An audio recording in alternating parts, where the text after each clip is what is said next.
Welcome to part 5 of our How to Design and Build an Airplane series. In this video, we're going to be doing the last bit of drag analysis. As I've mentioned in previous videos, there's a lot of information on aircraft design, and I've read practically none of it. I've Googled a few things and primarily used Aircraft Design, a Conceptual Approach by Dan Raymer as my guide for this project. The information can be found below. For all of the calculations I did in this series, I used an Excel sheet to make things easier for myself when I find something that doesn't work. I can just change a few numbers in the sheet, and the rest of the calculations automatically carry through. With the wing and tail designed, we need to determine the drag from the last major component, the fuselage or body of the airplane. The first thing I made up was the overall length of the fuselage. So I guessed and said that we want the distance from the quarter cord of the main wing to the nose to be half the distance of the length of the tail. This seemed to make nice proportions and will hopefully provide enough space for us to install all of the electronics inside. I also decided to make this a box-shaped fuselage for ease of construction. That box of our fuselage is 3 inches by 3 inches by 18 inches. For the purpose of this drag analysis, we're assuming that our fuselage is an entire box, but in reality the tail section is going to be tapered as we move back towards the tail. Also, when I get to drawing up the build plans for this airplane, I may go back and make these areas longer if it seems like there isn't going to be enough room for all the electronic components to fit inside.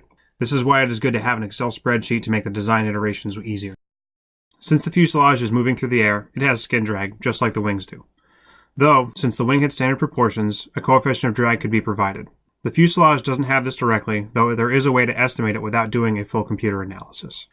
To determine the drag of our fuselage, we're going to use the equivalent skin friction method, which is a section in Raymer's book, and this method is based upon standard general shapes for aircraft. We will use an equivalent skin friction coefficient, CF, and multiply that by the ratio of S-wet to S-ref, which is our wetted area to our reference area. S-wet is the area that will be touched by the flowing air.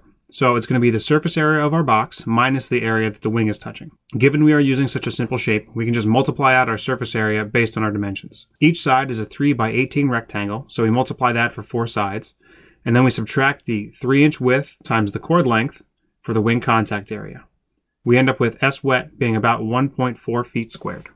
S-ref is the area that's shown to the frontal view. So in the case of our fuselage, which is what we're calculating here, it's just 3 inches times 3 inches, which is 9 square inches or 0.0625 square feet. We pulled our CF from the equivalent skin friction coefficients table in Raymer's book. We are using the CF for a single-engine light aircraft, which is 0.0055. This is on the high end of values in the chart, but I want to make sure we're overestimating our drag by at least a little bit to ensure we have enough power. You might ask, why am I even bothering if I'm not going to be exact? Well, I don't want to exceed my budget picking a motor and battery that's overpowered or overweight. In a full-size aircraft, this is a much larger concern, but we still need to pay attention to not buy a giant motor if it's not needed.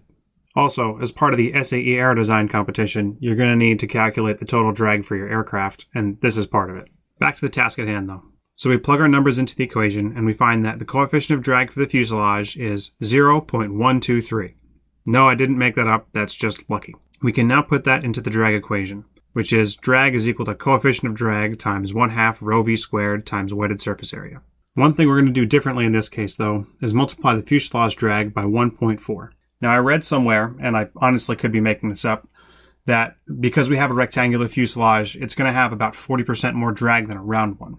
That 40% may not be accurate, but a rectangular fuselage will have more drag than a round one. And that's going to be because of the boundary layer separation, similar to what I explained in the last video when using a flat plate for your tail. So we end up with our drag force for our fuselage being 0.86 pounds. And then when we add in the drag from the wings, we have about 1.3 pounds of drag at 55 feet per second total for the airplane. That's it for part 5 of our How to Design and Build an Airplane series. Now that we know how much drag we're going to have at our target speed, part 6 is going to be determining how much thrust we have. If you have any questions, comments, concerns, ideas for future airplane or non-airplane projects, please leave them in the comments below. You can follow us on Twitter and Instagram @HugeBears. Please like, share, and subscribe. Thanks for watching.